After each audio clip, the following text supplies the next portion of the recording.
I have AIDS. All right, Anthony, continue your question.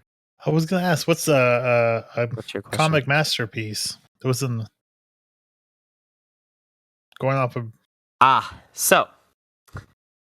Oh, all right. So since I was feel like this is gonna be 50 minutes. I could probably wait. So I was obviously not feeling very well. So I spent my day off yesterday just kind of laying around watching TV. And then I started getting real bored of TV. So I looked over to my bookcases that are right next to my bed. And I'm scanning. I'm like, what? Is there a comic or something I can read? And then I spotted this that was sitting on my shelf. I have had this for a while now. This is Batman Damned. And so I tried reading this once before last year, and that's a thick book, right? I thought that said no, Damn Dead. Oh, what's a book? So yeah, it's not super huge or anything. It's just a lot bigger than your standard comic book size, which I actually have another one with me as well. Listen, so Anthony that's kind of the size difference on those. Anthony can definitely knock me out with that book. Oh, I have a massive Star Wars comic book that's over 1,100 pages, and it's like this thick. That's the weapon. Freaking right how thick is it again? 1,100 pages. The Quanba Dragon of comic books. Thick. So anyway, I thought I would give this a second chance because, like I said, I tried reading this last year and I just could not get into it. So the big thing was it's confusing as all get out, and definitely reading it again, I was still very confused, but I loved it. I absolutely loved it this time. So it was written by Brian Azzarello, and then it was drawn by Bermejo. I am so sorry if I butchered that. He's a big fan. He's one of my war cries. Bermejo is Lee Bermejo, I believe is how you pronounce that. This is probably some of the best comic book art, if not the best comic book art I have ever seen. So let me just open up to... Can we get DMCA'd for comic book art?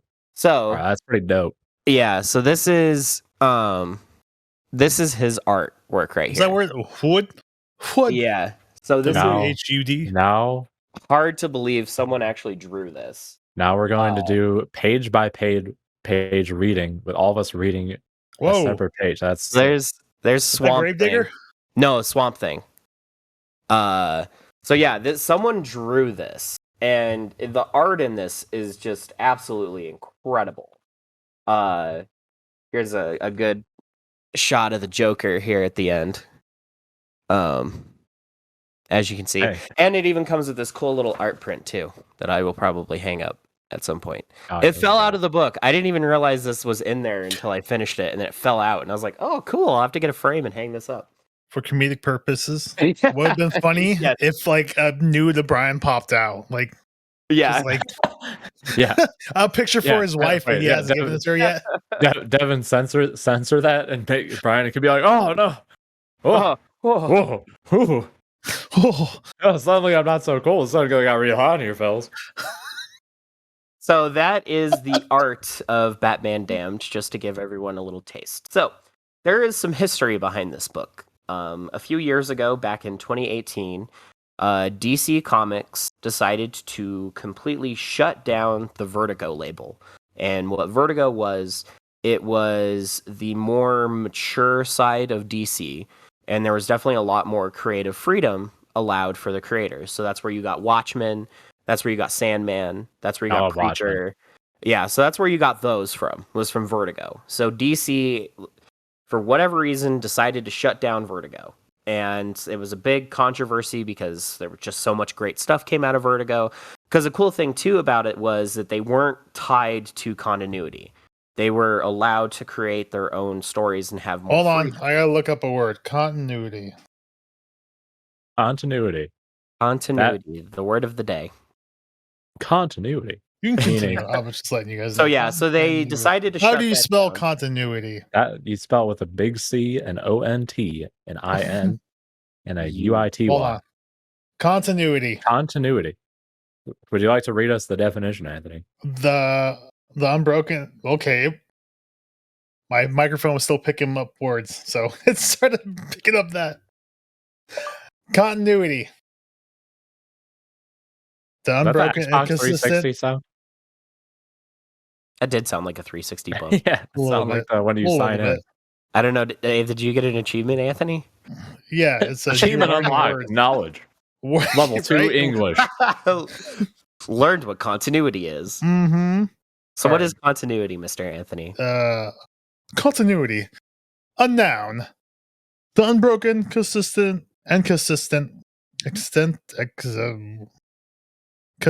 existence or operation of something over a period of time. That's kind of a bar right there. The consistent existence. Yeah. That's what would throw me off. Put up a resistance. So yes, so they were not English hard to that. So which definitely becomes a problem, and you can definitely tell when reading comic books, specifically Marvel, that some things don't really make a whole lot of sense because they have to pick up where the previous writer left off. And they have to continue it because everything's canon, everything's connected. But the nice thing with DC is that's what they had Vertigo for. So they decided in 2018 to rebrand a lot of their comics. So they have, I think it's Boom and Zoom, I think are two of those. One of them is preteen, the other one is for like little kids. And then they have just DC, which is the mainline continuity based, your DC based. And then they came up with this thing known as the Black Label. And so what they decided to do with that was give their creators absolute freedom, but they were allowed to use the main DC characters. Obviously, the first story being Batman. That's the one that they were going to open it up with.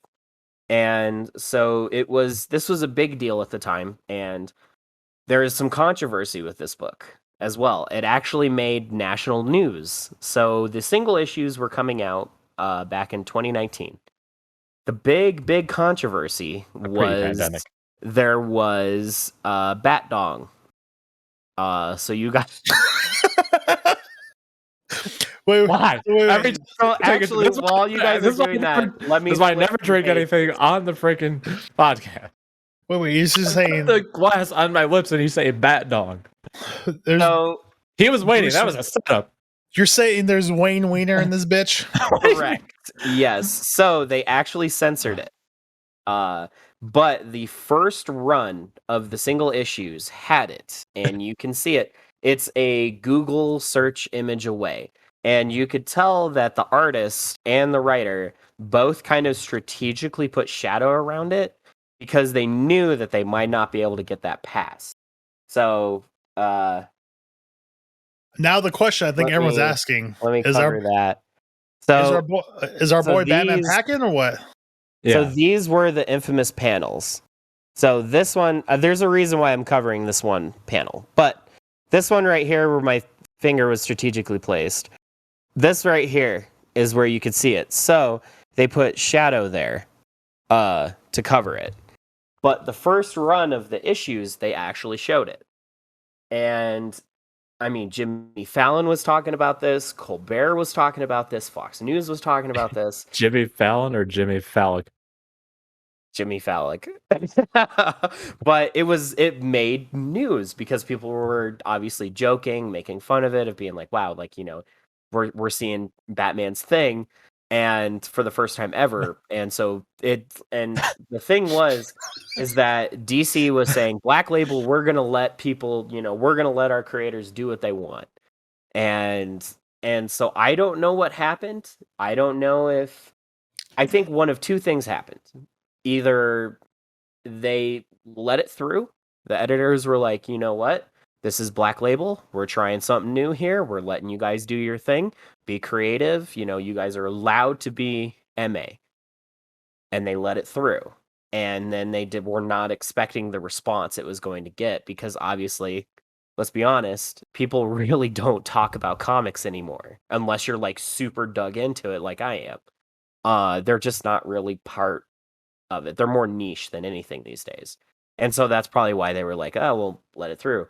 Or because there was so much shadow around it, because when you look up the image, you do kind of have to like squint a little bit, but then once you see it, you cannot unsee it. So he's not packing. He's packing. Oh, Oh, I mean, it's Mr. Batman. Paint me a picture of what that Wait, donger looks like. can I ask? Yes. Can I ask why is he showing his donger? Because in my head he's like, I must defeat Swamp Thing with my own Swamp Thing. I actually think that it is a nude versus nudity type thing. And the way that it's shown is that it's just him in the Batcave. He's by himself. He's like, I need to take these dirty clothes off because the suit was covered in blood because he got stabbed by the Joker. I will get to the story in a minute, but I just wanted to talk about the controversy. So, but I'll bring into context for at least why I think this was shown. And that he's taken off the suit. He's having his computer scan his body because the knife wounds he got from the Joker were fatal. But all of a sudden, his computer is scanning his body and being like, there's nothing wrong with you. All the results are negative. And Batman's the Joker is not as accurate as Timbo Stabbins. Yeah, and so Batman's like, bullcrap. Like, this, I got stabbed multiple times. Like, there's got to be something here. And the computer kept being like, no. And so then he's sitting in his chair thinking about, everything that's going on. And then cut to the suit, one of his suits that's the bat suits that's hanging. And it's supernatural because this is a very supernatural kind of story. And so the suit actually reaches out towards him and scares Bruce. And then you see him cowering in a ball right below the bat suit. And he's still nude during all of this. So I think that it was to show the vulnerability of Bruce Wayne when he does not have the suit on and he is not who he actually is. Because there's always that thing of like, is he actually Bruce Wayne or is he actually Batman? And of course, I'm always leaning towards Batman is the actual person, Bruce Wayne is the alter ego kind of thing. So that is why I think they chose it to do that, was to show that vulnerability in that moment. Because in my years and years of reading Batman comics, rarely do you see Batman invulnerable. And so it was very powerful scene actually, to see that. And so there was purpose behind it. So actually here's the panel. So as you can see, like, it's kind of a powerful image, especially of seeing someone like Batman, who is, such a hero to all and everything, and how essentially the suit has consumed the person. And this is, now he's afraid of the suit or something, kind of thing. So it's a really cool, kind of powerful thing to see that. So that was the reasoning behind it. So then it turned into a big controversy because literally within days, DC came back out and said, we're censoring all further issues of the book. And I do think that was kind of scummy of them because they made such a big deal of Black Label, of saying how much freedom they were going to give their creators. And then they immediately backed up and did this. And enjoy your freedom. Yeah. Yeah. But you get freedom, only so much of it though. And so it was weird. It's like those ads for like the over-the-counter medicines that are like, it'll make your headache go away. Yeah. Side effects include sonic diarrhea, explosive head syndrome, nipple intensity. Yeah. What? I don't know. So so yeah, so art aside, controversy aside, the story is essentially a Batman dead story going through kind of like a purgatory kind of thing, a little bit. And it's also, weirdly enough, a spiritual successor to this that I was not expecting. So this is the same exact creative team. They did this book called Joker. Pretty straightforward. They did this back in 2008, around the time that The Dark Knight came out. The biggest difference being that while the art is still really good in this one, it's not as great as Batman Damned. And that being that Bermejo colored Damned. He did not color Joker. And so you can definitely tell the difference. While the art is still really good, it's just not as great and detailed as Damned. And Question. weirdly enough, it is a spiritual successor to this, which I was not expecting. Yes. Any Joker dong in this one? No, but Okay. you do get to see Mm, some Joker lewdness. It's actually kind of messed up. These two stories are about as dark as you can get. There's like very, very dark. Like I said with the Joker lewd thing, let's just say that Johnny Frost, our main character in the Joker story, he has a girlfriend. And if he wants to prove his loyalty to the Joker, he has to offer her. And I'll just leave it at that. For a nice but the candlelit thing, dinner. yeah, the real quick thing with this one, just Joker, was that this one ended with a very vague ending. There's a big fight on a bridge. You see Johnny, who's our pseudo main character. He's just a regular Joker goon. And so it's kind of cool seeing it from the goon's perspective. But Yeah, the goons. yeah, the goons. But then you see Joker and Batman and they're fighting on this bridge. And the last panel is you just see it's like a big blown out shot of the bridge and you just see a little shadow of a body going down to the river and then it just ends. So you never actually got to see who it was that went over the bridge. Whatever reason, I don't know how this happened, but Batman Damned picks right up where that left off.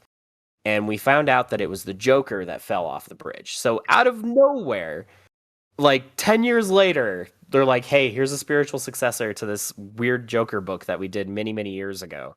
And so now we got to see that it was Joker, and Batman had the fatal wound stabs on there. And he goes through this crazy supernatural story that also includes the Justice League Dark in there, which is really cool because Constantine shows up. I don't know if you guys are familiar with him at all. He's a really cool guy. Yes. I haven't had yeah. the pleasure to meet the gentleman. Sounds nice though. Yeah, so if Tim, if you want to explain who Constantine is. Go ahead, Brian. Just don't talk about dogs. I'll try not to. So Constantine basically is a supernatural demon fighter kind of guy. He's always got a Scottish accent and a cigarette in his hand, and he's just super, super cool. And he deals with a lot of... Yeah, the movie's actually not bad. 2000 something. It's old. I think it was 2004, maybe? 03? Yeah, I think that sounds right. But the comics are fantastic. The Constantine comics are always good. No matter who writes them and stuff, they're always good. So he shows up at one point because you see Batman, he wakes up in an ambulance and you see the paramedics talking. Like one of them's like, hey, why don't we take off this guy's mask? Let's find out who he is. And so they start going for the mask and then Batman wakes up, beats him up, pushes him out of the ambulance and stuff. And then you see Batman holding his gut because he's got a fatal stab wounds and stuff. And he's like, Alfred, I need your help, Alfred. So then eventually he stumbles into a back alley and then we meet Constantine. And that's when things get weird. They get real weird. Let's get weird. Yeah. So it's a, so like we see flashbacks of Bruce's past and him as a child. And what's different about this one is they actually make his parents not perfect. Because in every iteration of Batman, his parents are always perfect. But in this one, they're going through a pretty nasty divorce, like real nasty divorce. And so you're kind of seeing almost, I guess you could say, almost repressed memories from Bruce. Of like, there's one where and it's funny because they actually do the whole like little rich kid thing because we don't actually get to see the little rich kid thing too often in Batman stories. So it was actually kind of cool seeing this because he was riding a real life horse dressed as the Lone Ranger, and him and his dad were going to ride around the Wayne Manor playing Lone Ranger, but his parents were having a pretty bad argument. Thomas leaves and Martha's sitting there crying and Bruce not realizing, and it's really cool because there's a narration in that too, where he's like, this was the moment you found out as a child that you're not the center of the universe. There's a really interesting narration that goes through this too. That is very vague. And I think some of it's kind of philosophical gobbledygook, a lot of it, but there's like that part was actually really cool because he holds up his little toy gun to the back of his mom's head and he blames her that he doesn't get to play, and then he actually shoots it. And it's one of those like little pop gun things, if you guys ever had one of those. And Yeah, so those are there's a great. beautiful shot of her turning around just in tears and her just simply saying, "Why, Bruce?"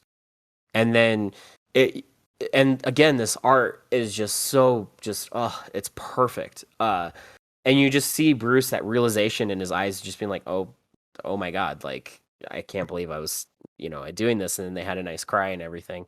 But you also get to see Zatanna throughout this. She's a cool magic chick. But she's doing like street performing and stuff in there and doing like cool little magic tricks and stuff. And the story's super vague. You see Dead Man. Dead Man is quite literally dead, but he's a ghost and he possesses people. And then you get to see Etrigan, so you get to see a lot of the weird kind of supernatural stuff. Like I showed you, everyone. Swamp Thing shows up. He actually saves Bruce at one point because he's trying throughout the whole story. He's trying to figure out why Joker is dead and who killed Joker, because in his memory he's missing that part. He doesn't remember what happened. He doesn't remember how he got stabbed. He doesn't remember why Joker's dead, because he sees a police report of them pulling Joker's body out of the river. And so I thought that was a really neat setup. Like, who killed Joker, but I can't remember. Like, I was part of it, but I can't remember it.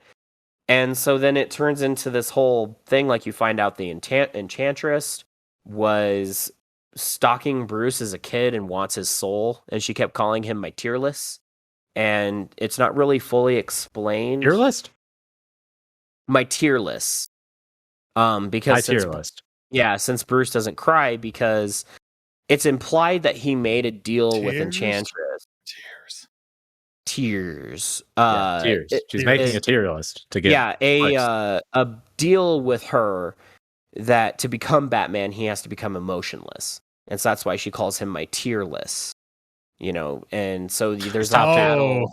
Tier list. I thought you said tier list. I was making tier list like the joke. Yeah, Batman so there's a lot of like religious stuff in this too. So I think because they said that they censored a little more, and the book actually got delayed a month because of this. So I would really, really like to see what the originals looks like.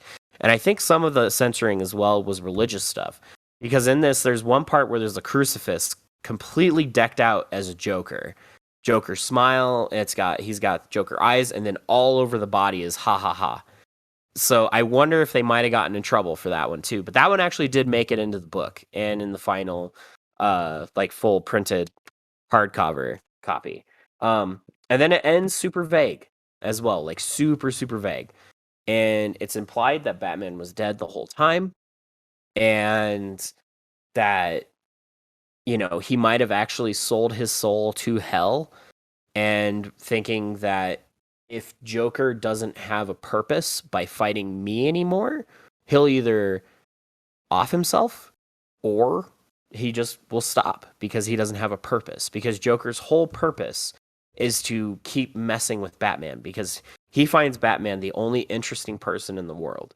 And so so that's kind of how I took it, but I'm leaving a lot of it out because I really, really want people to read this. It's a fantastic book. It's not for everybody. It's really not for everybody because it's very confusing. You really, and that's why I was kind of glad I chose to read it when I had a day off and I just was doing nothing that day. And I was like, you know what, I'm sick and I'm just kind of sitting in bed doing nothing. So I was able to really just soak in the panels and really think about the words and stuff. So it's a very high, like, you really have to be invested.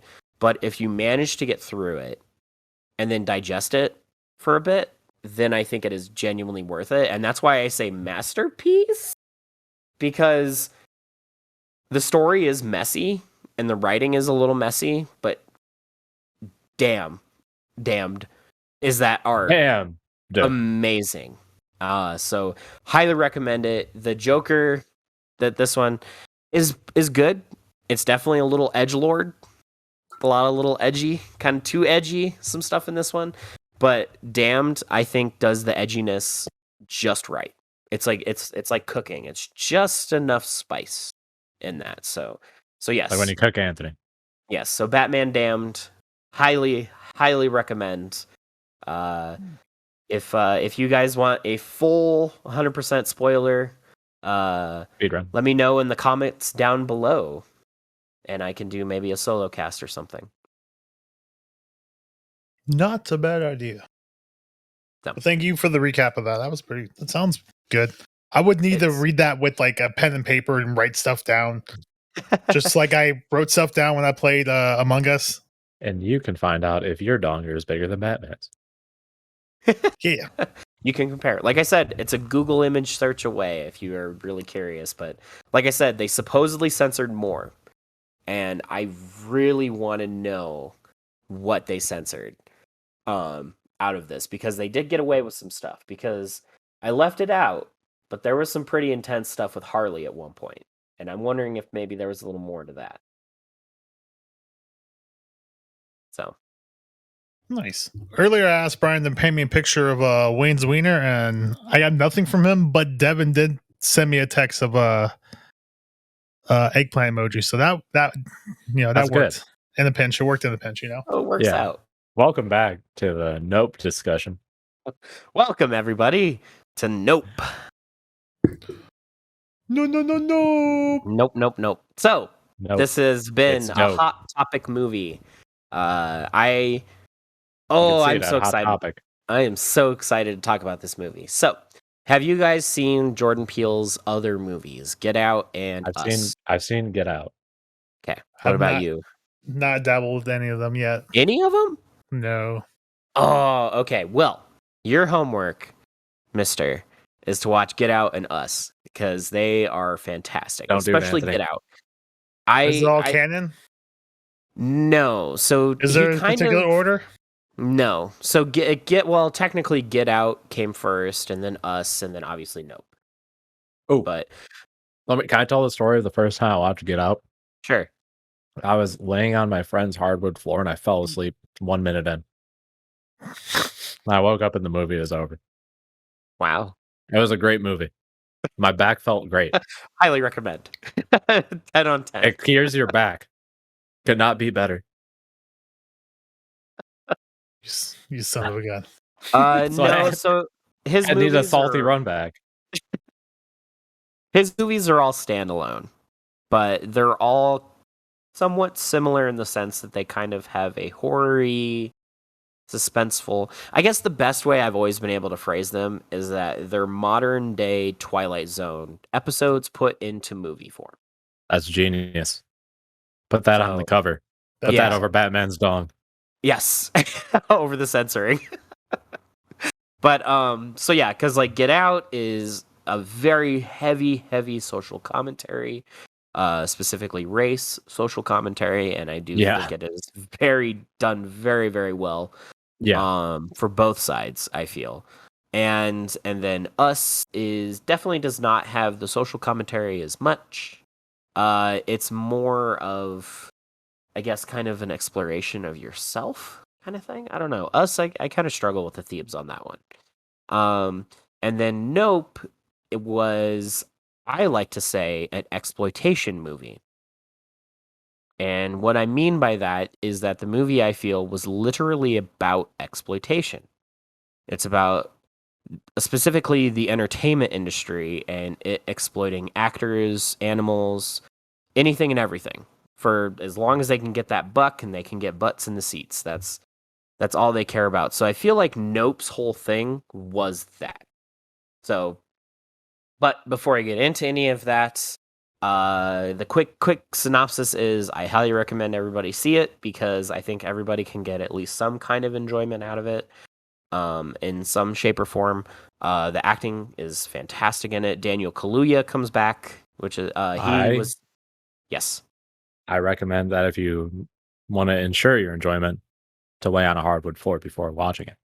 Yes, and then that way you can get your back all nice and straightened out. And then you can watch it again with a nice back. And you'll be happier because your spine is straight. And you'll enjoy the movie a lot more because you're like, man, my back is so straight right now. 2 thumbs up. One less worry. 2 spines up. So Nope. I was very excited for this movie. I've been looking forward to it for years, ever since it got announced. And I kept hearing little snippets that it might be about aliens, and that made me even more excited because I love alien stuff. And So this one was about a horse ranch, specifically a Hollywood horse ranch, that Daniel Kaluuya ends up inheriting from his dad. And the movie is a trip. It's Oh, my man. it's okay. Look at the meows. He's going. So the movie starts with kind of like a voiceover, and then you slowly start finding out that it's a sitcom, but you don't actually see the sitcom. And then the movie actually starts, and you see a chimpanzee beating a woman to death on a set, and he is all bloody, and your vision is kind of obscured by some kind of yellow thing. I like that video on YouTube where the chimpanzee pees into his own mouth. Yes, it was perfect. It was the best scene in the entire movie. But the chimp then looks at the camera and it goes to black, and then it starts back up with the ranch, and we see Daniel Kaluuya with his dad, played by, oh god, I'm forgetting his name. Keith David, yes, played by legendary actor Keith David. Oh, yes, he's alive. He's in it. Yes, he's in it, but he is not in the movie like hardly at all. He's in it for the beginning, and then there's like one scene kind of in the middle that he's in. So he isn't in it very much, but it's cool seeing Keith David because I really like him. Yeah. And so he has Daniel Kaluuya, who's named OJ because he's Otis Jr. because his dad's named Otis, so they call him Otis Jr., thus OJ. So I think there's some kind of commentary with that as well, because with the whole exploitation thing of the exploiting of obviously the OJ trial back in the 90s. So there's little pieces of that throughout the whole movie. And so it opens with him heading back up to the house, and then all of a sudden it starts raining, kind of thing. Quick quiz. Devin, who's OJ Simpson? My father? Good I always thought you guys looked. Good answer. All right, continue. He passed. All right, so continue. It's raining. So yes, it's raining, or at least we think it's raining. And OJ looks at the ground, and it's quarters. And he turns around, and his dad is sitting on his horse, and he's not saying anything. He's like, "Pops, pops," and then you see him fall. Come to find out, one of those quarters went straight into his head, and so ends up killing him. So it then cuts to 6 months later, and you find out that the ranch has not been doing too hot since then. OJ has been selling off the horses to try and survive, pay rent or mortgage, kind of, and stuff like that. And then he's actually looking to fully sell the ranch to a neighboring Western amusement park kind of thing. It's like one of those tiny little tourist trap places called Jupiter's. And we will get to Jupiter's in a moment. So we cut to that later. They're recovering from his father's death, and then his sister comes to town. And we find out that him and his sister don't have the greatest of relationship. And I apologize to her because I'm forgetting her name. But it's Esmeralda. It is Anastasia. It is Keke Palmer. I was close. Who plays his sister Emerald. And so that's close. Yeah, so you were close. So, so she plays his sister, and we come to find out that they don't have the greatest of relationship, and this takes place in California, specifically kind of the deserts of, I think, Southern California, because it's kind of close to Hollywood and LA and all that stuff. But we find out that she was working in Hollywood, trying to become an actor, a singer. She does the whole spiel. And so we see them on set because they need a horse for a commercial. And so they call themselves Henderson's Hollywood Horses. And so Triple H. So Triple H. And so their whole thing is that they are an animal ranch for movies. And so we see them on the green screen and stuff. And the people working on the set don't really know how to work with the horse. And OJ's constantly like, don't approach him from behind. Where ladies getting behind, he's like, don't go behind the horse. or anything, because he's gonna kick you. And so he keeps telling people, like, stay away from the horse, don't look him in the eye, and all that stuff. And then another little detail is we've also noticed that OJ doesn't really look anybody in the eye, and there will be a reason for that later. There's a big thing with looking at things, and specifically looking. But we see that, and then, like, one of the set people puts a mirror up to the horse, and the horse sees itself, and then it kicks. And it almost kills that lady that walked behind it, and then it cuts from there.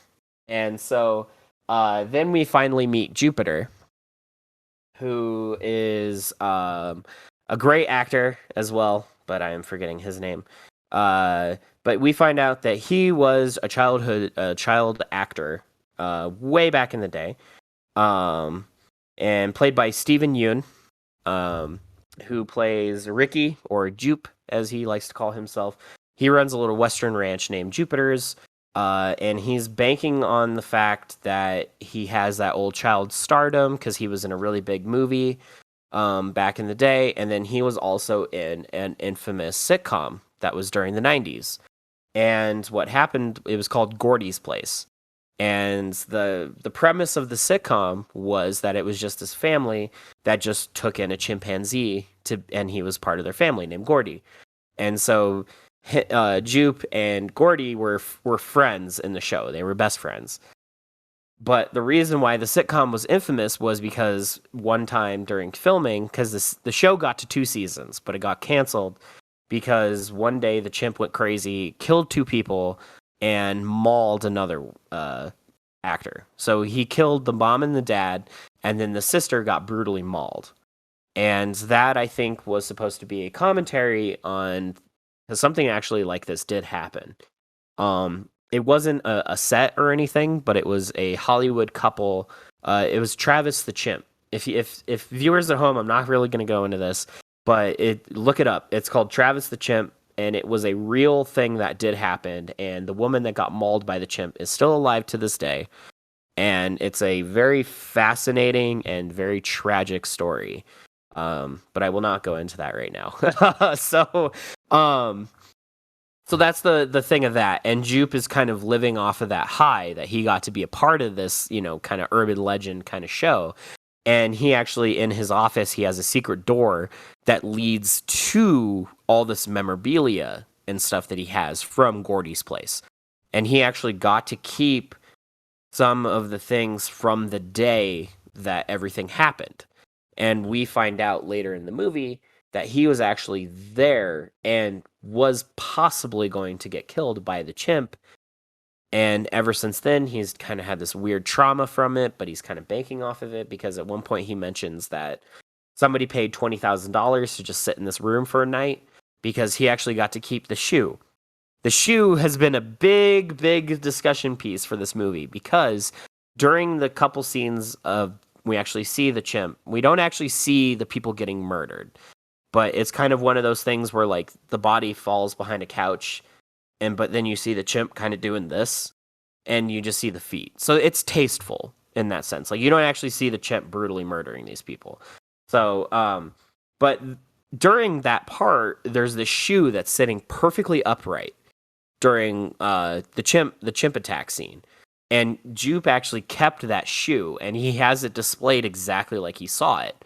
So people, of course, have been discussing nonstop about, like, the meaning of the shoe, because the movie puts such a focus on the shoe at one point where it's just sitting upright. So anyway, we meet Jupe, and then we find out that OJ has been selling horses to Jupe for his ranch, so he doesn't really think anything of it. Then one night, him and his sister are at their ranch, just hanging out, doing their thing. They just got done doing business with Jupe. And all of a sudden they start hearing this screaming. And it sounded like a mix between human and horses. And so they go outside and they keep hearing it, but they don't really see anything. And there's a few little police reports of people disappearing and horses going missing and stuff like that. And so, but they don't see anything of it, but they see lights over by Jupe's place. And you can hear him saying something. You don't quite hear exactly what he's saying, but it almost sounds like he's rehearsing something. So that's pretty interesting. And then at one point, so after that, OJ starts getting real interested in what's going on because he's hearing this almost nightly. And at one point, he's always looking up in the sky, and he's like, that cloud hasn't moved at all. And so then he starts taking pictures of it and stuff. Come to find out, there's one cloud in the sky that is not moving like the other ones. It's just completely still. It's actually kind of a little creepy of a scene to actually see clouds moving, and then there's just one that's just sitting there. And so they start investigating it. So then his sister starts coming up with the idea of like, well, what if this is a supernatural or possibly alien thing?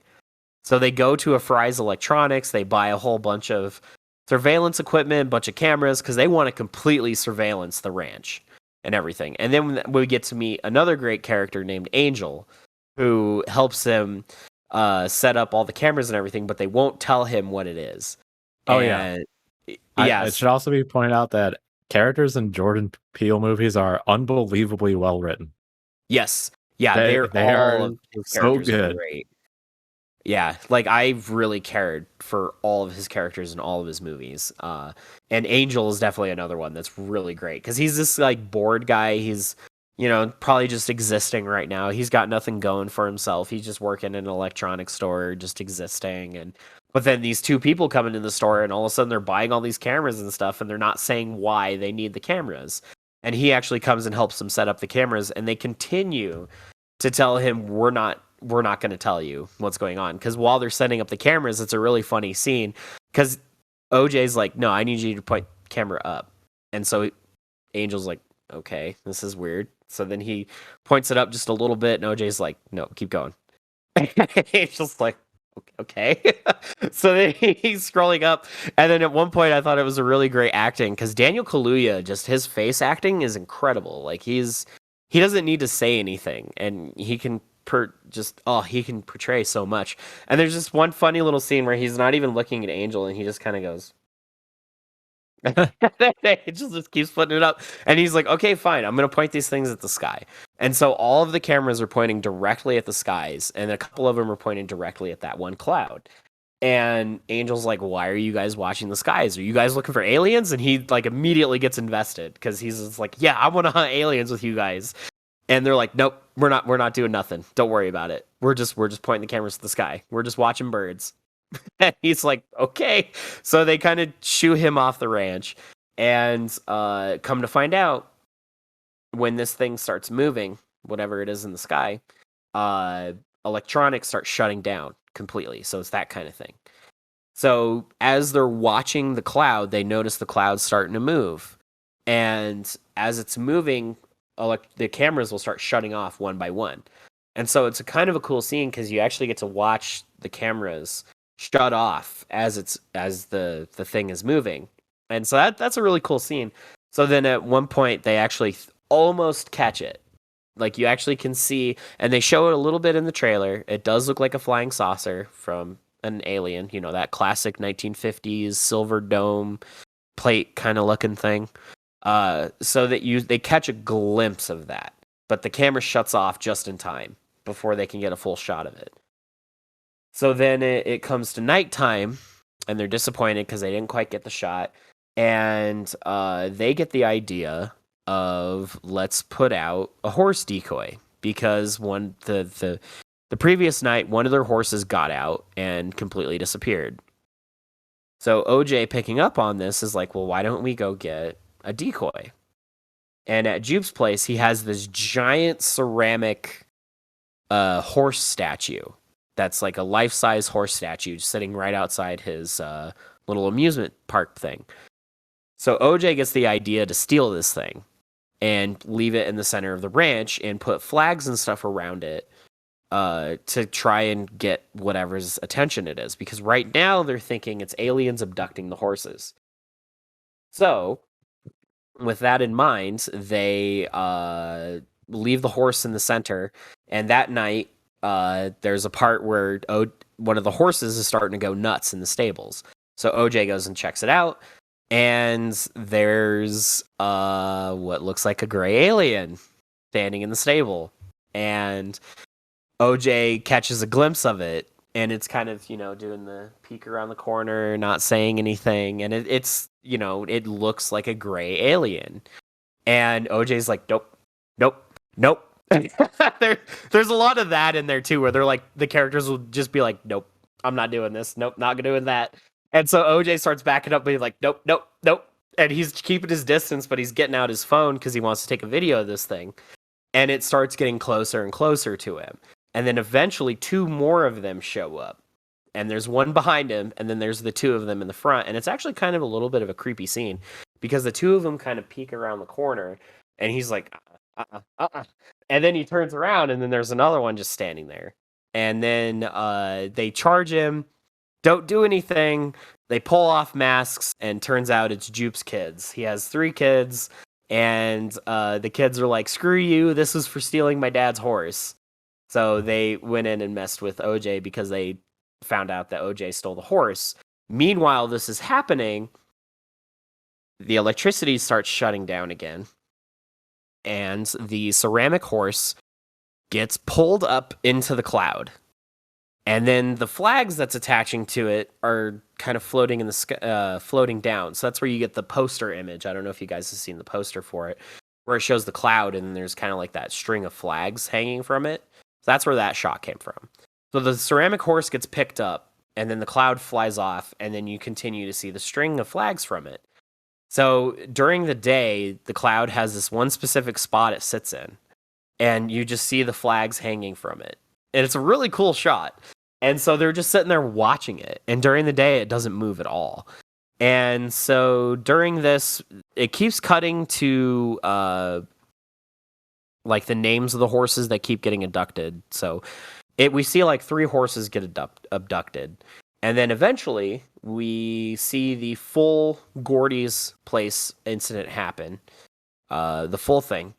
And the camera then turns around, and we see a little kid Jupe sitting underneath a table with a tablecloth in front of him, just scared out of his mind, watching Gordy kill these people. But then the camera keeps focusing, like center frame kind of thing, the shoe that's just sitting perfectly upright while the chimp is doing all these horrible things.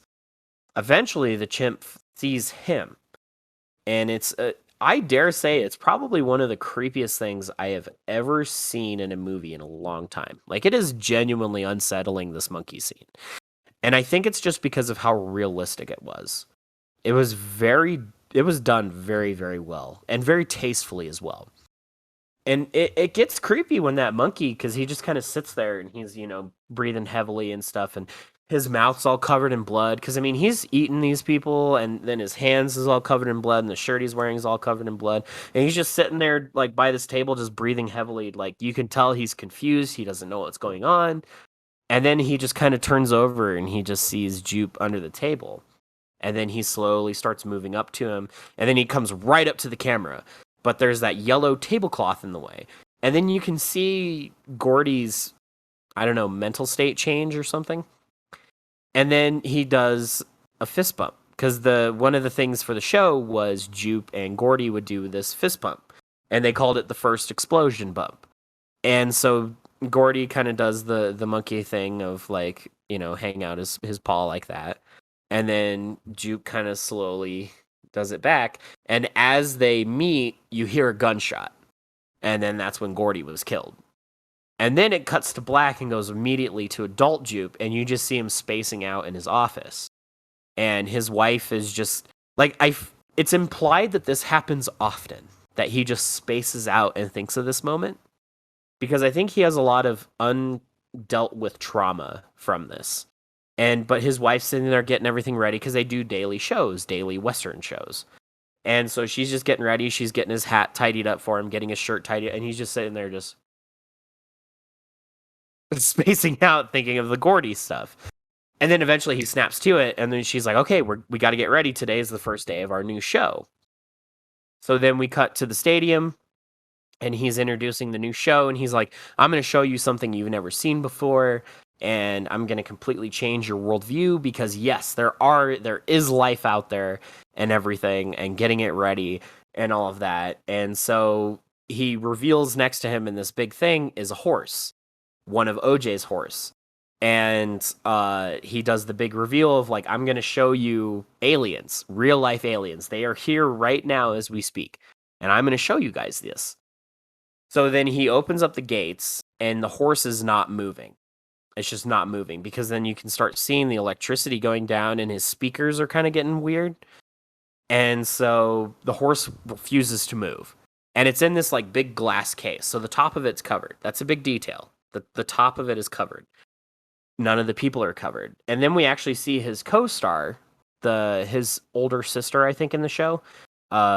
She's completely mauled. Like her face is mauled, but she's wearing this like little kind of like this little cloth thing that's covering her face and stuff. And he's like, there's my beautiful co-star over there. And so he's kind of exploiting her too a little bit because I feel like he really got on hard luck after the whole Gordy's thing and his career just never recovered. So he's trying to use every little bit from that sitcom to keep his career alive and stuff. So he even has her there and he's even got her on display basically. And so everybody starts looking up into the sky because then the cloud starts coming closer. And then the thing comes out of the cloud, but we don't see that part. And so then the cloud starts coming over everybody, and then there's this big shadow, and everybody's looking up at it. And then, and it looks like a tornado, and people are getting sucked up into it. And it goes in, and it sucks everybody up. And then we actually see the inside of it. And it's horrific. Because, now here's the big twist, it's a living thing. It's not a spaceship. And so you actually see the people get sucked into it, and it looks like a spaceship, but it's eating these people alive. And so that's how it feeds, is it sucks people into it like a flying saucer. So that's the big twist. And so you actually see that a little bit of the people going in, and it looks super claustrophobic, and it's all gummy and icky looking, and like you could tell it was going, like these people were going through its esophagus and stuff. It's nuts. It's a crazy scene. I was blown away because I genuinely thought it was aliens. Because obviously all of his movies have that kind of twist, and so everybody's like, oh, what's the big twist? What's going to be the twist of Nope? Turns out the aliens, it is an alien, but it's not a spaceship like we all thought. The spaceship is actually a living thing. So now that we know that this thing is a living thing, obviously all of these people get killed and eaten, and OJ hears all of this because kind of the creepy thing of it is you hear all the screams since the opening of it is hollow, and so you can hear the people getting eaten alive, and so you can hear that all the way over OJ's ranch. So they see this thing, and then big police reports start happening. They're like, yeah, 40 people disappeared at Jupe's ranch. Nobody knows why. They just straight up disappeared. And so then OJ goes to the ranch because he's like, well, I need to get my horse back. And then meanwhile, the horse that Jupe was trying to get out is just sitting underneath that glass case. It will not move. But because it had a covering, it was not able to get sucked up into the monster. And so it's just sitting there, and the cloud spaceship monster, because now it's completely out of the cloud, and you see it, and it's just kind of floating around like a shark. It's a really cool, like, it is, oh, this movie is so cool. And so it's just kind of floating around, and OJ's sitting back there, he's like, what the hell is that? And all that stuff, and he's like, come here, and he's trying to get the horse to come over and stuff, and the horse is not moving, because the horse knows exactly what it is. And it's like, nope, I'm not moving. I am not moving from here. So then eventually one of the people ended up getting out of there, and it ended up chasing that person. So then that gave OJ a chance to get the horse and get the hell out of there. So now he knows, and then he goes back to the ranch with his sister, and he's like, that thing is alive. He's like, that is a predator. Because then he starts talking about predators, and he's like, I think it's people looking up at the sky. And so then they devise a plan to get a shot of this thing. They don't want to kill it or anything. They're like, we're just going to get a shot of this thing, and we're going to show everybody, and we're going to get rich. That was their whole thing. And so I was like, oh, that's actually kind of another little twist, is that our heroes don't want to kill it. They don't want anything to do with it, except they want to just get a video of it and a picture of it, and then call it a day. And I was like, that's actually, I think, very realistic. Actually, I think most people with situations like that would be like, nope, I just want to get the shot and I want to get paid for it, and then I'll let the professionals deal with it from then on. So then they bring Angel back in. They tell him exactly what's going on, and Angel's completely on board. And then because they have connections to Hollywood, there's a world famous cinematographer that they work with every now and then. And he's the classic artist, bored artist. He's like, oh, all the projects I work on, they're nothing. They're not good. I don't care about any of these projects. But then they show him some of the little footage they have of this thing, and they get him on board. And he's a really cool character too. And he's like, oh no, I'm completely sold now. He's like, this is going to be my shot. Because he's like, I've been looking for my shot and, the shot. And he's like, anything ever since then, I can't get like that true kind of snobby artist that, I need that masterpiece. And he's like, this will be my masterpiece. So he's like, I'll do it for free. I'll help you guys for free. I want to get this shot.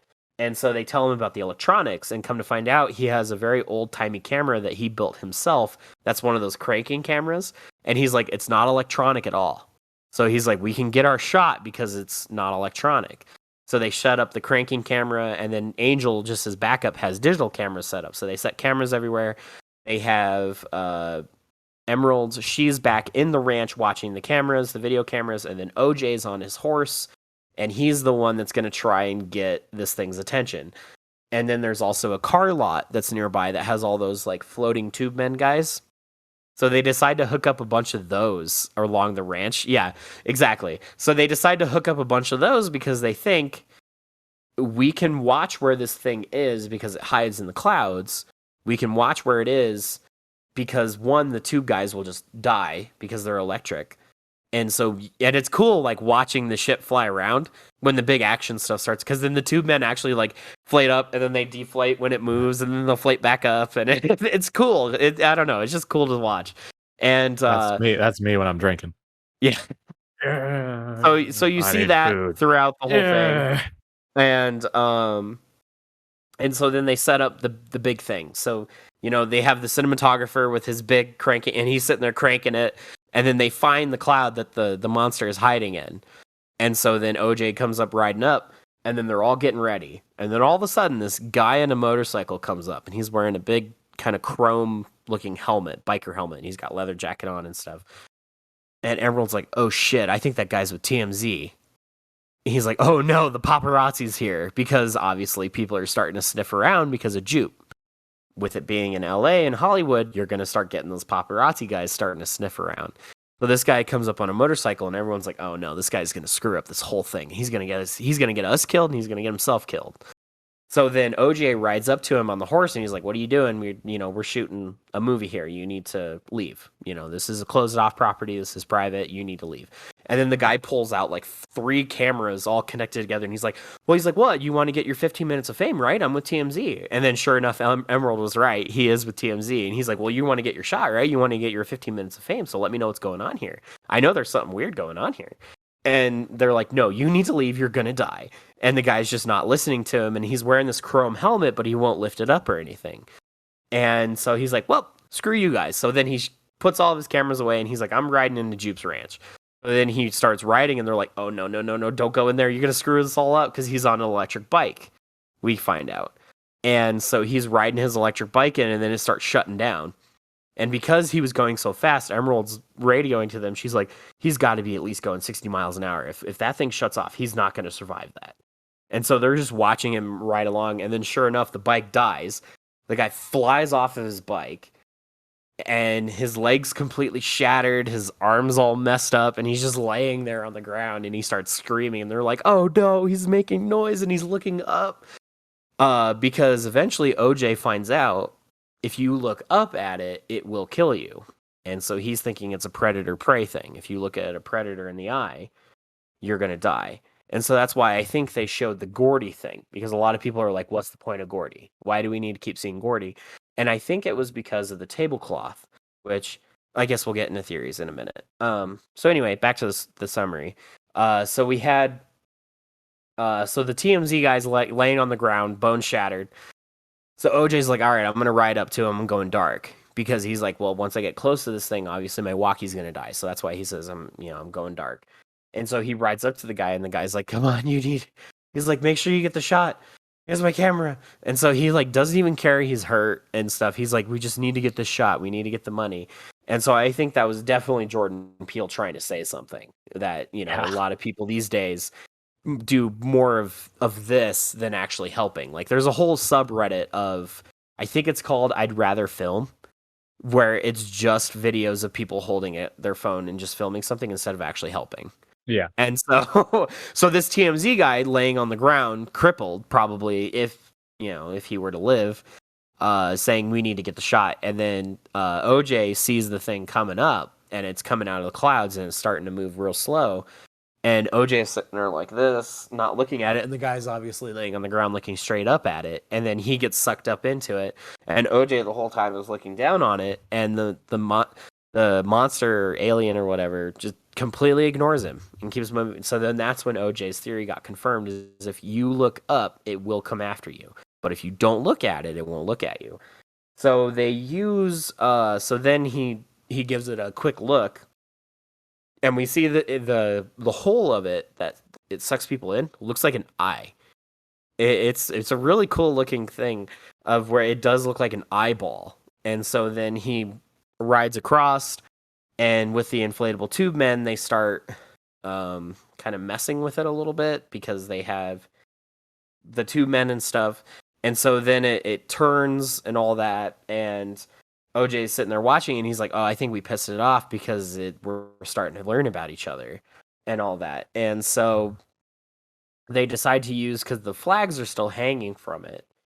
And so they find out if we get this thing to eat anything that's non-organic, we might be able to hurt it, because it obviously cannot digest it. Because a couple times in the movie, it starts raining coins and keys and clothes and stuff, and it's obvious that it can't digest anything that's not organic.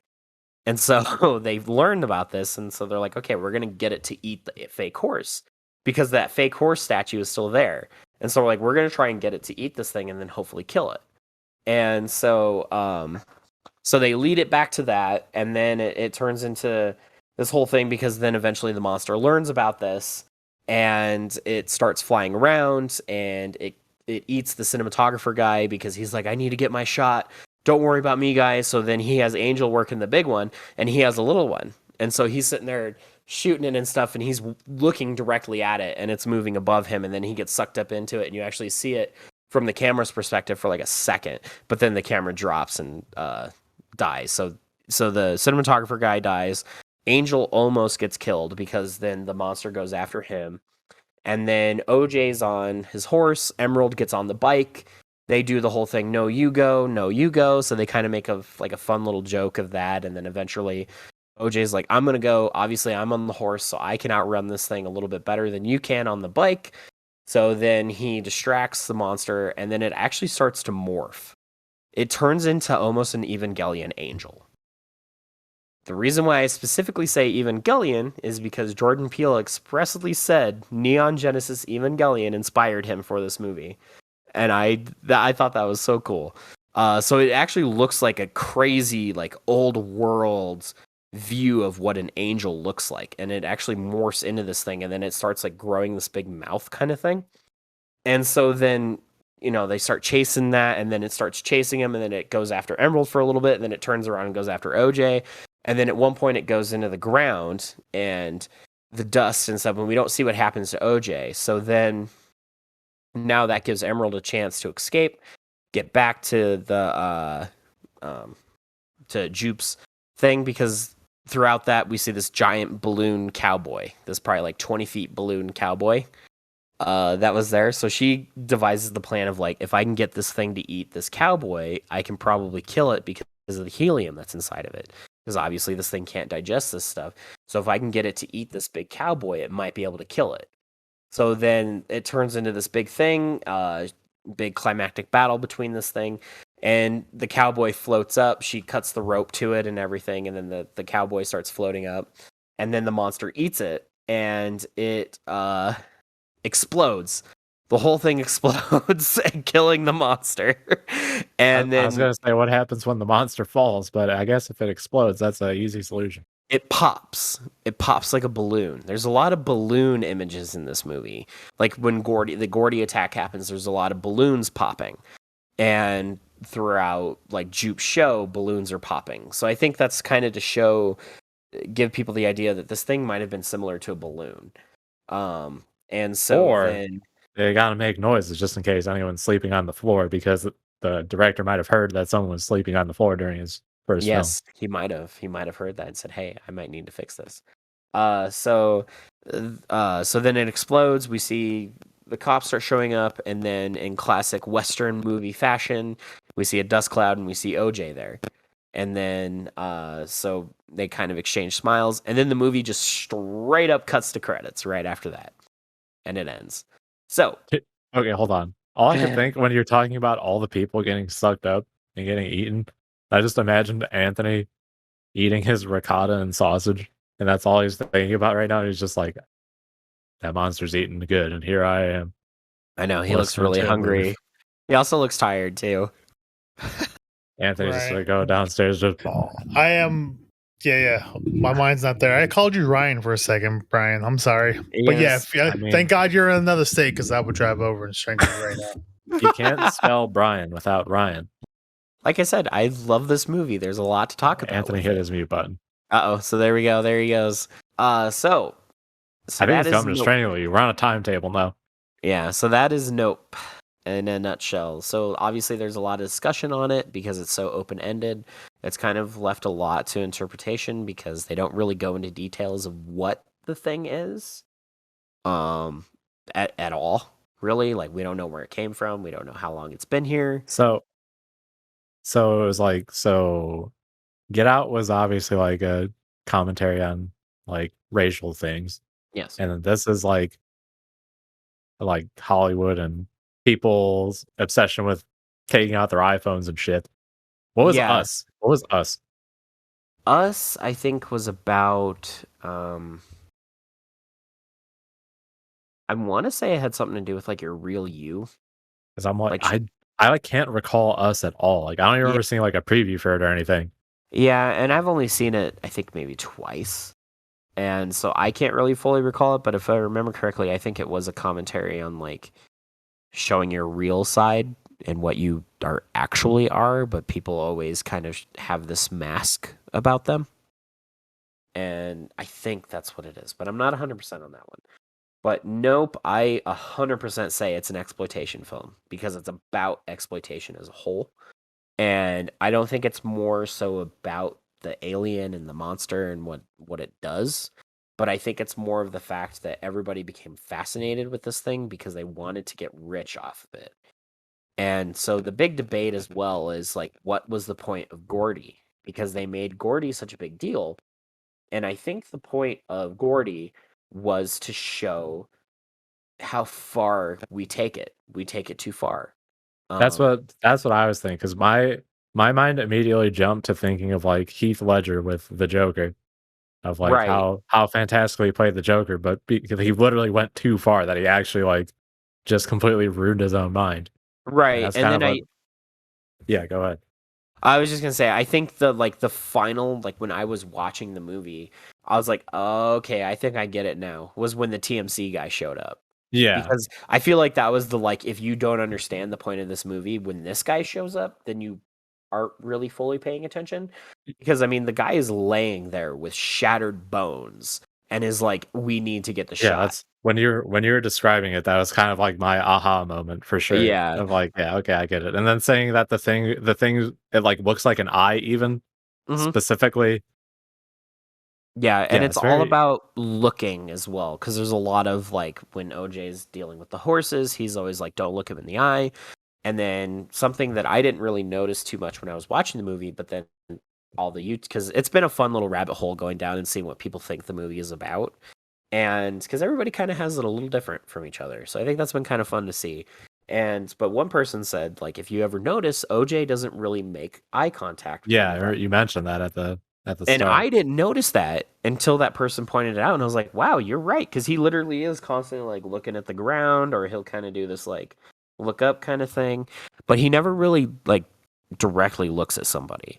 And so I was like, "Oh, okay." So yeah, I that's why I say it's a. And then obviously Jupe, the whole thing with Jupe, and how he's still trying to bank off of that tragedy that happened, and because he has this whole shrine basically. And then, but the big debate though is the shoe.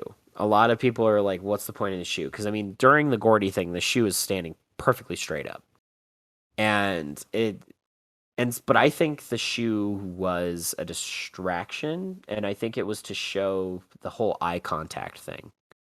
Um, because he constantly was looking at the shoe because sure, all this horrific stuff's happening in front of me, but why is that shoe sitting perfectly upright? It's like, yeah, like, you would kind of like side glance. Like, what the heck is it? Why is that? Oh, yeah, monkey killing people over there. But Yeah, that because shoe. you're thinking, since you're talking about the thing of like it doesn't attack unless you look at it, and then the Right. predator thing of so because it's like, so it's there. It's like Jupe is looking at this instead of looking at the monkey, which would, being focused on something else instead of looking at the monkey is what Hmm. saves his life. But it's like, is there some kind of deeper reasoning behind the shoe other than just like trying to say don't look at don't look the predator in the eye? So some people are looking at it through a biblical sense, since there's some biblical stuff in there, because a lot of people are saying that like Angel, the character Angel, is a big sign of that. And then obviously when the thing changes, which they eventually name it Jean Jacket. I did forget to mention that. So yeah, it does have a name. It's called Jean Jean jacket. Jacket. Yeah, which is, they named it after one of OJ's old horses. So the creature does have a name, Jean Jacket. So Jean Jacket kind of has that look of those like really Old Testament kind of crazy looking angels, like kind of what the angels look like in Bayonetta, Yeah. kind of Yeah, thing, like Bayonetta, or like you said, or Eva. Evangelion. Yeah, like they definitely look more like Eva. Those kind of like crazy, like we can't really comprehend what it looks like, kind of thing. Yeah. And so a lot of people are thinking that it was calling it a false miracle, in the sense that it was a miracle that that shoe landed like that because that saved Jupe's life. So that's what some people are thinking. I kind of think it's if you take your eyes off of the horrific for just a second, you can see something potentially beautiful, because of the chances of in that moment the shoe landing like that. It would be kind of like a little miracle in a way. But I think it's that thing of like, if you take one of those things where it's like, if you take your eyes off your phone for one Yeah. second, kind of thing. So that's kind of what I see the shoe as, but I don't know. I love stuff like this. Funnily enough, Batman Damned is actually the same way. Where it's up to your interpretation. So I'm really excited to see it again, because I want to, now that I know what to expect, because I tried to go in as blind as possible. Like, I only watched the first trailer and I called it good after that. I was like, I don't want to see any more after this, because I know I want to see it because it's Jordan Peele. And I'm so excited for this movie. So I went in as blind I, as possible. I will say that's also why I was okay with you spoiling it, because Jordan Peele movies are definitely like, I don't care if I know the plot, I can watch them again. Exactly. They're so rewatchable because you pick up on so many things. So I'm really excited to see what a second watch of this would be, because I feel like there's a lot of little details that I probably missed throughout it, but now that I know what it is, I can look for those little details. Because like, another detail somebody pointed out was the alien masks, and there's even like little alien dolls that are at the ranch that he's selling. Someone pointed out that the faces of those aliens look like the cameras that were at the Gordy incident. And then someone showed side by side pictures, and I was like, "Oh my god, those actually do look like the cameras." So someone's like, "Well, maybe this is him drawing off of the trauma from that happening." And so there's a lot going on in this movie, and the twist by itself is really cool. I was not expecting it. I was like, "You know what? That's genius." Because I've never thought of that before, and I freaking love aliens. I never thought, what if the spaceship Yeah, is the what if the alien? ship is the alien? Yeah, and I'm like, that is so simple, but I It's one, yeah, it's one of love those it. things where it's like, it's such an obvious idea after you see it, but it's like you'd never suspect it. Right, and the scene and you only see it once, of it eating the people and them going up into it, and I'm just like, it was so well done. So yeah, I highly recommend Nope. Like Zeke said, if even though I spoiled the entire thing, it is still 100% worth a watch, because you could interpret it a completely different way than the way I interpreted it. And but it was just so well done, and I'm really on the line I wasn't expecting this to happen. I always thought Get Out was going to be his best one, but honestly, after seeing Nope and kind of sitting on it for a few days and keep thinking about it, replaying scenes in my head, I'm like, I don't know, this one might be a little bit better than Get Out, but Yeah. So I don't know what the alien looks like, but it's like I just went because I'm like I kind of remember Evangelion, but I'm like I'm looking and I can be like, yeah, this dude was 100% inspired by this. As and it's like, he's said it in interviews yeah, too. that's what I He's like, see. yeah, There's I a was yeah, watching it Eva. says yeah. He was, I can like literally. I was gonna say I could literally see this dude just sitting down watching Evangelion and then getting the idea for this movie. Mm-hmm. And now He after just that, doesn't have the congratulations. yeah, congratulations. But there's been rumors flying around that he might make Akira. And I'm like, ooh, after Nope, he'd be the man to make Akira. Yeah, that would be sick. But anyway, that was that all aside. But so yeah, that's Nope. Highly, highly recommend it. Definitely my favorite movie of the year so far. This one's gonna be real hard to top for movie of the year. I know what movie will top it for me, but that's because I just want to laugh really hard at something, and that's Bullet Train. Bullet Train. I'm excited for Bullet Train. That I'm looks looking really forward to good. that. Anthony's back. Next week. we're hoping that'll still be in theaters when we're in Seattle because that looks hilarious. It's in It August. does. It's August release, isn't it? Yeah, so I'm like, hopefully Uh, it's still in theaters. It might I mean, I'll not. see it again, but I'm definitely seeing it before we go. I'm pretty sure it actually comes out on the. I thought it was the 9th. Let's look it up real quick. The fifth would be Friday, No. aka the second day of Eva. Yeah, it comes out on the 4th, technically. Dang, Evo's on the 4th, Bullet Train's on the 4th, everything is on the 4th. Everything's on the 4th. And you know what else? Funnily enough, quick plug: the first episode of Quest for the Gold will also be on the 4th. So I think we should wrap this up. I hope everybody enjoyed the Nope solo cast, kind of solo cast of this movie discussion. I loved enjoyed it. as a viewer. Yes, so it's highly recommended. Let us know what you think down below. Would recommend as well. Go see it. If someone's good at Photoshop the alien sucking all the people up, but change it to Anthony's face and mouth and make the people noodles and like ricotta cheese and sausages and garlic bread. I love it. I love Did it. I not say when I was describing the food? Did I just say ricotta and that was it? Like ricotta pasta? It's like almost you said a ricotta pasta meal, so I know what you're talking about. But yeah, all I heard, in all honesty, was ricotta and sausage, and I was just like, I don't know if that sounds very good. ricotta stuffed sausage. No, what? No, I was thinking like the tub of ricotta and then Just a tub of ricotta. You just dip a sausage in there. Yeah, just dip it in there. And on that note, good night, everybody. We'll see you guys next week.